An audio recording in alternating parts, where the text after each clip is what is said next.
Volta de 4 punts o del mocador, construïda a escala reduïda U3, amb maó de pla, cara vista, dominat a la catalana i col·locat amb ciment ràpid. La primera rosca senzillat, la segona rosca doblat amb maó de pla i morter de ciment Portland.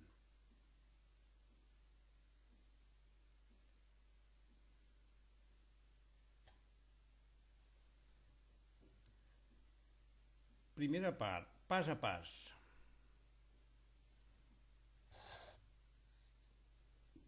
Treball realitzat a la meva petita escola-taller de la construcció. Per fer aquesta volta he tingut que fer primer els 4 pilans, que són els 4 pollos que tindran, per poder-la, perquè està completament aïllada de les parets. Llavors té els 4 punts, que són els pilans. Aquests pilans són de 45 per 45 i, com és natural, llavors un mig queda el forat i ho aprofitem per agafar i posar una armadura que ve anclada des del fonament i llavors ho omplirem de formigó. Llavors ja és que s'ha d'armar, perquè si no s'armés llavors el podíem trobar que al fer l'empenta, la volta, ens podrien tombar els pilans i d'aquesta manera queda ben agafat. Tot aquest treball que es farà per fer aquesta volta seran tots amb els mèdics naturals, o sigui, la mateixa tècnica que es fa a el que és a escala normal.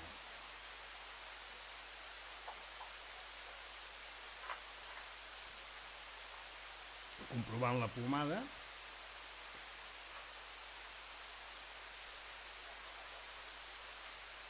llavors sempre que es té els cindris primer, s'ha de posar el cindri en referència en els pilans, o sigui, s'han de fer els pilans d'acord en el cindri.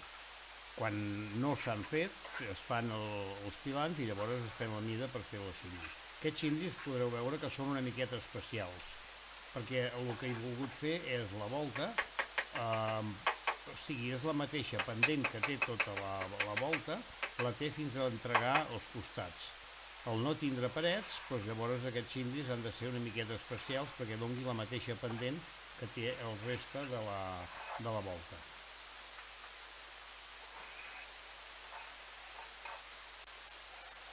Aquí, com podeu veure, es veu un cindri posat a la part de darrere, que ja es va fer la separació, i ara el que vaig per fer és posar uns suplements per aixecar el cindri, o sigui que ara aquí apoyaré el cindri posant-hi unes falquetes perquè a l'hora de la veritat, o sigui que quan no el vulgui treure, aquí es pot veure que és un cindri una miqueta especial, amb el sentit que són 2 cindris, un més alt que l'altre, perquè don la mateixa alçada que hi ha el cindri del costat. O sigui, el mateix punt és el que dona allà a sobre, la mateixa referència. En els cindris hi posaré unes falquetes que llavors a l'hora de treure's només haig de fer que treure les falques i ja se baixa el cindri. Ja no queda enganxat en el que és la volta.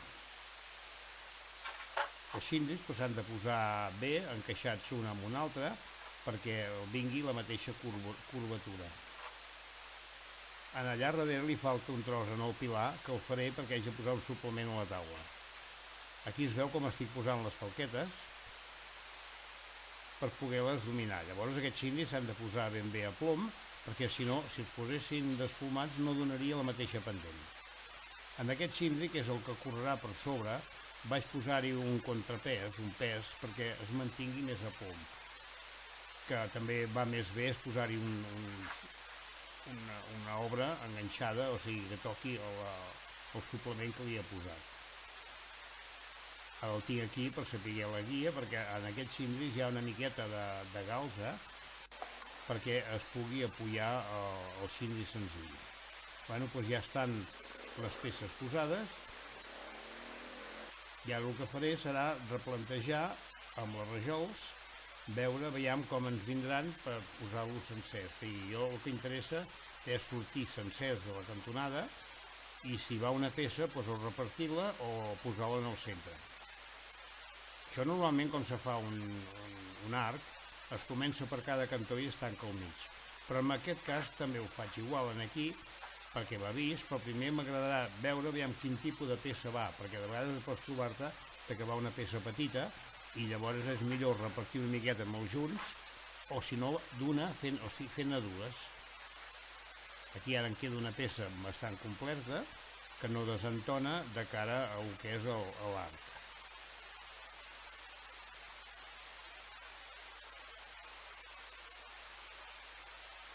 Ara estic comptant perquè quedi el centre i el centre no em queda. Llavors el seu fora de dues peces, sí, tallar les dues peces perquè quedi repartides, però en aquest cas no val la pena.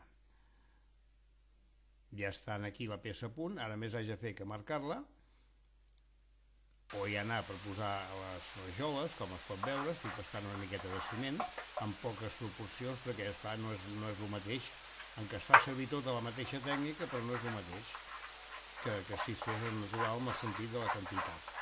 Ara ben pastat, també si m'interessa que s'allargui faig servir aigua amb retardant, que tinc la botelleta allà al costat, que és un avantatge molt bona que té aquest ciment. Li poso retardant perquè va molt ràpid, però si m'interessa anar ràpid doncs no li poso retardant. Ara ja com que m'he fet el replanteig al començament, doncs ja sé com ho haig de posar-lo.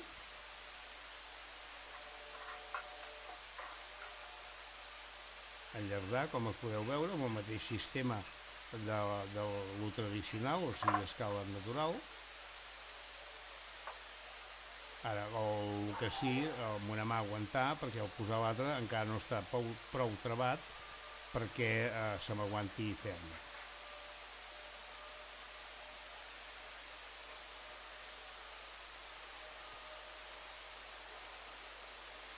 El que també, al anar posant les peces, t'has d'anar obrint una miqueta de darrere, perquè al ser més alt compensa i ha de tenir, si no els trauríem que seguíem tancant. I sempre seguir ben bé la part de davant del cindri.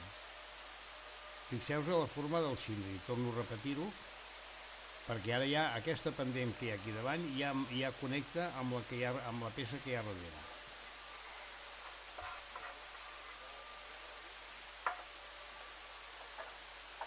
També és important que si hi ha alguna rajola que està molt mullada, que és el que vulgarment diem si està borratxa, el que fem és amb un drap eixugar-la, treure-li l'aigua de sobre i llavors ja posar-la. En aquest cas aquí, com que hi ha el cindri, se'ns aguanten sense cap problema, però millor que no hi hagi aigua perquè llavors el ciment no es acaba d'enganxar.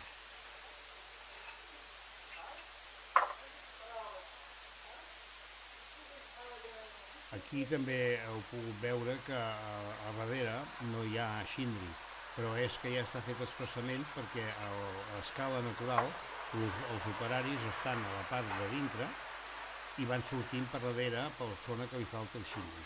Llavors aquest que estem fent ara passa a darrere per completar la volta sencera.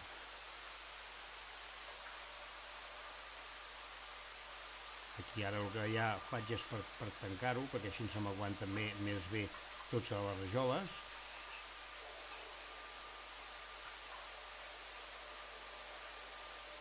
Posant-hi ciment per tot arreu. I aquesta forma de carrabó és perquè així s'encaixa bé, que representa que és l'arc que ve de la dreta i amb el que ve de l'esquerra.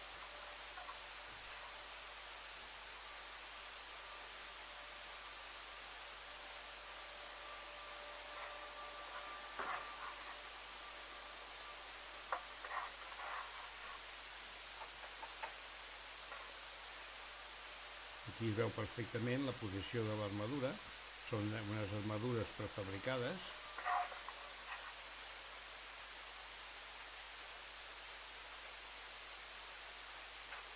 I aquí hi ha un omplert de formigó.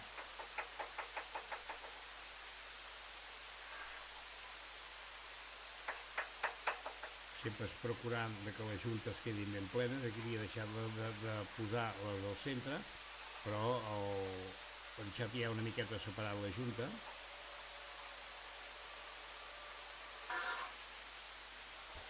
I ja he començat l'arc a l'altre cantó.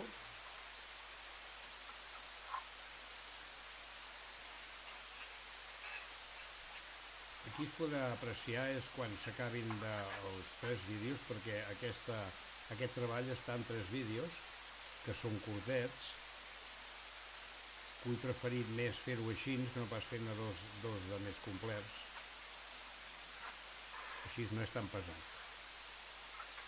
Bueno, doncs ja estem aquí continuant.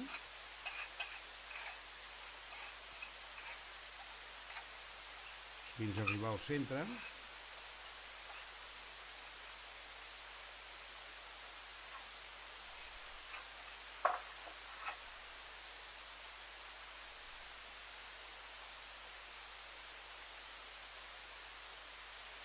I ara ja, un cop estiguin aquestes presentades,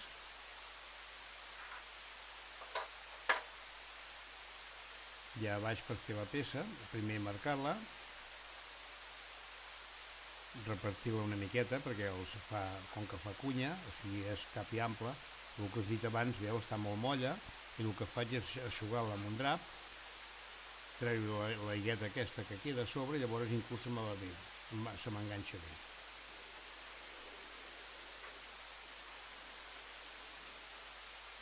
Si fos la volta fos per anar revestida, ja no cal mirar massa prim, però al ser vista és maco que les peces estiguin el més ajustades possibles.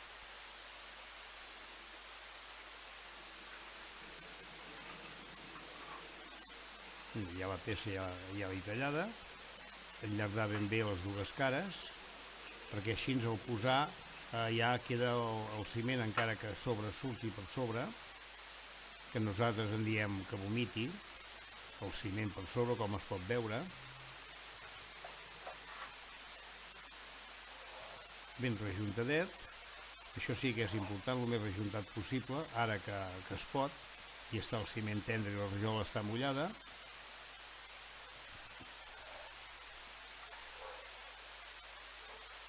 I ha començat a doblar, o sigui, la segona rosca, que és el doblat, i ho faig amb morter de ciment Portland. Sempre procurar repartir ben de la pasta, que estigui mullat el que és la peça, perquè si no llavors no s'enganxaria. Això se sap és agafar el ciment i el passeges per sobre, i llavors si veus que queda la rajola neta, vol dir que no està prou mullat i no s'agafa bé el ciment.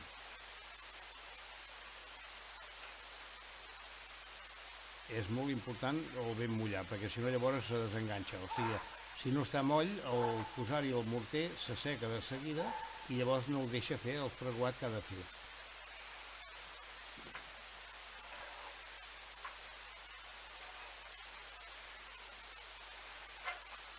I també al posar, fixeu-vos, que ara jo l'estic posant de 15 i les de sota són de 30, llavors hi ha 15 centímetres de separació. I també el que intento és trencar junt amb les rajoles que ja hi han posades, que es diu matar junt, però sempre nosaltres en diem trencar junt. Que les juntes no coincideixin, que és molt important. Sense aguantar l'altra, i llavors ja anar mirant que amb la mateixa, com que té pendent, que no m'enganyi i que baixi més el compte. I posant el palatí d'aquesta manera ja em don la tirada de la peça.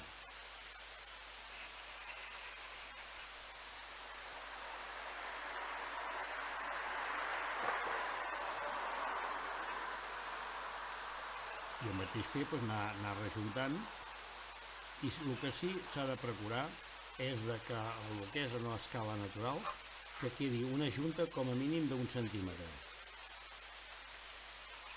Ho dic per experiència perquè sé que el costum que tenim a les obres és agafar, posar la rajola o el maó, apretes i ni t'hi fixes. Llavors, si no queda un gruix, no queda fort. Ha d'haver-hi ben bé 1 centímetret, és igual com si fessis una paret de totxanes. En aquest cas, l'escala hauria de ser de 3 mil·límetres, de 3 o 4 mil·límetres, que és fora l'escala 1,3.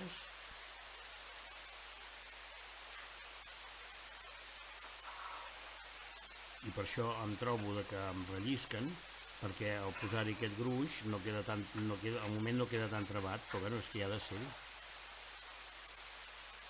Insisteixo que no se us oblidi que ha d'haver-hi el seu gruix.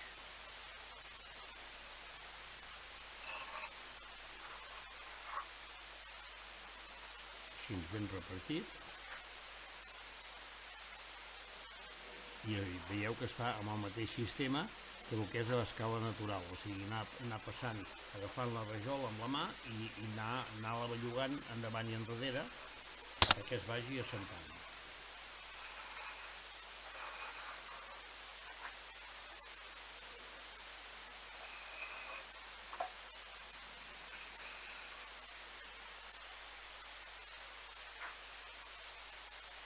Vaig intercalant, poso una en un puesto, l'altra en l'altre, i d'aquesta manera em trobo que aquí es veu que no la poso sencera perquè és de la manera que em marca junt.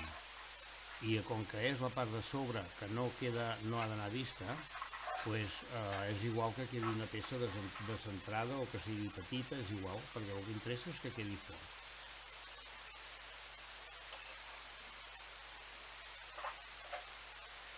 I sobretot el trencar junt. Si no trenca amb alguna ja ho trencarà amb l'altra, però sempre intentar que, en aquest cas, que el trenqui.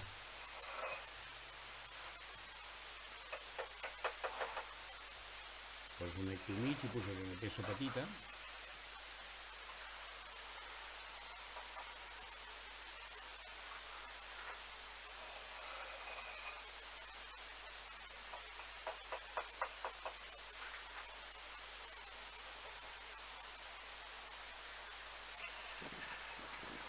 Passant-ho per aquí, així es queda la pasta i també es pot apreciar més bé el gruix de la junta que queda proporcionat.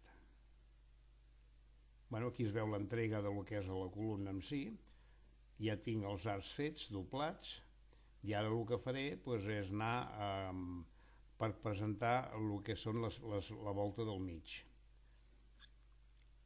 Ja tinc amb la inclinació feta, a més perquè són ànguls de 45 graus, que se'n diem a l'espiga, que amb això és molt més difícil. Aquestes puntes que es veuen al cantó de baix s'han de tallar en diagonal, i ara el que vaig per fer és emmarco el centre de cada rajola i d'aquesta manera tinc una guia a l'hora de posar les rajoles i també de trencar-les en diagonal. Trencar en diagonal, si ho tinc marcat així pel centre, és molt més fàcil de tindre la referència. Inclús quan comenci la volta també és molt important tenir-la marcada perquè em dona la peça, la separació que haig de posar l'altra rajola.